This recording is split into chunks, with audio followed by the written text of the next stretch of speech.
Hello' everyone, Sushmita food ব্লগত আপোনালোক সকলোকে স্বাগতম জনাইছোঁ। আজি এইখিনি মাছেৰে বনাম জাল। আমাৰ ফালে এইখন আঞ্জাক জাল বুলিয়ে কয়। জাল বনাবৰ বাবে কি কি বস্তুৰ প্ৰয়োজন হয় বলকচোন চাওঁ। মাছখিনি বাছি ধুই ল'লোঁ। এতিয়া মই জাল বনাবৰ কাৰণে যিখিনি বস্তুৰ প্ৰয়োজন সেইখিনি মই যোগাৰ কৰি ল'ম। প্ৰথমে লৈছোঁ মই নৰসিংহৰ পাত, অলপ বেছিকৈ ল'ম নৰসিংহৰ পাত। নৰসিংহৰ পাতখিনি ছিঙি ল'লোঁ। ইয়াৰ পিছত লাগিব মোক ভেদাইলতাৰ পাত। এইবাৰ ল'লোঁ মই ভেদাইলতাৰ পাত। আৰু লাগিব তিল, এইখিনি তিল ভিজাই থৈছিলোঁ। ইয়াৰ পিছত ল'লোঁ মই দুডাল দুধ কচু। এয়া দুধ কচু দুডাল লৈ লৈছোঁ। বেহৰ লাগিব, বেহৰো মই ভিজাই থৈছিলোঁ। এয়া বেহৰ, তিল, কচু, আদা, নহৰু, কেঁচা জলকীয়া, পিঁয়াজ, ভেদাইলতাৰ পাত, নৰসিংহৰ পাত এইখিনি দি জাল বনাম। এইখিনি মই মিক্সিত পিচি ল'ম ভালকৈ। জ্বলা বেছি হ'ব লাগে, জালখনত জ্বলা হ'লেহে ভাল লাগে বেছি। মিক্সিৰ সাজটোত এইখিনি একেলগে নাটিল বাবে মই এইখিনি পিছত দি দিছোঁ আৰু।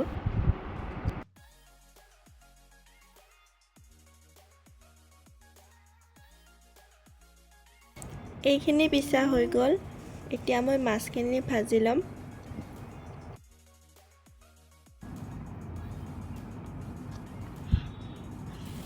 নিমখ হালধি দি মাছখিনি ভালকৈ ভাজি ল'ম।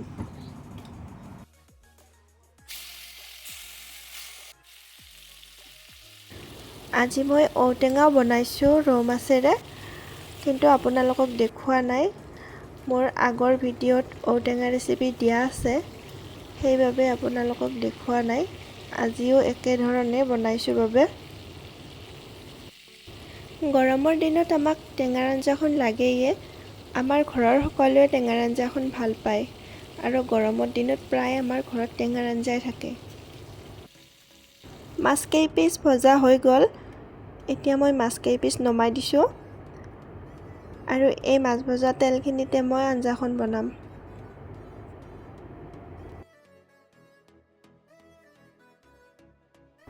এই গৰম তেলখিনিতে মই আঞ্জাখন বহাই দিছোঁ আৰু এইখিনি মই অলপ সময় ভাজি ল'ম।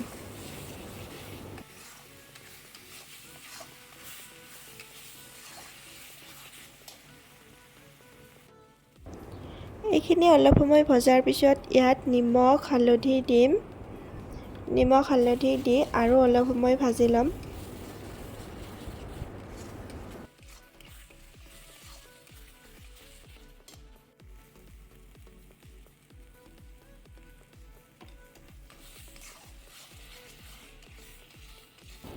আঞ্জাখন মই আৰু 7 মিনিটমান ভালকৈ ভাজি ল'ম, তাৰপিছতহে পানী দিম।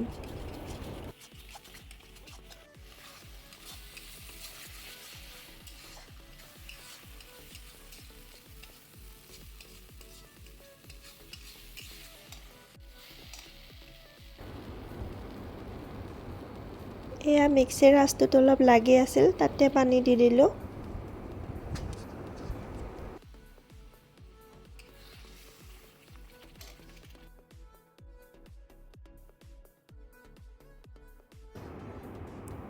আৰু অলপ পানী দি দিছোঁ।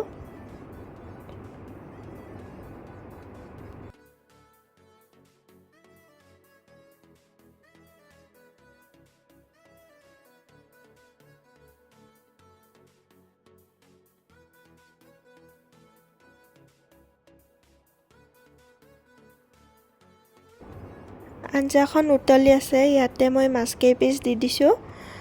দি মই আঞ্জাখন প্ৰায় 10 মিনিটমান উতলাম।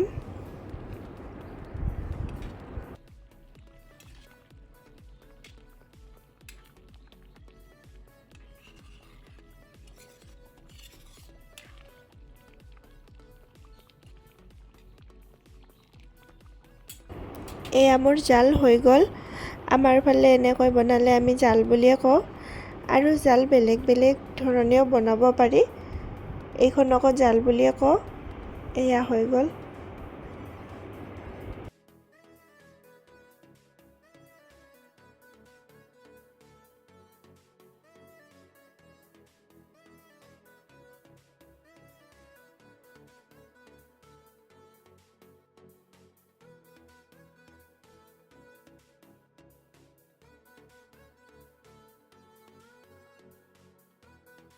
থেংক ইউ মোৰ ভিডিঅ'টো শেষলৈকে চোৱাৰ বাবে। আজিলৈ বাই বাই।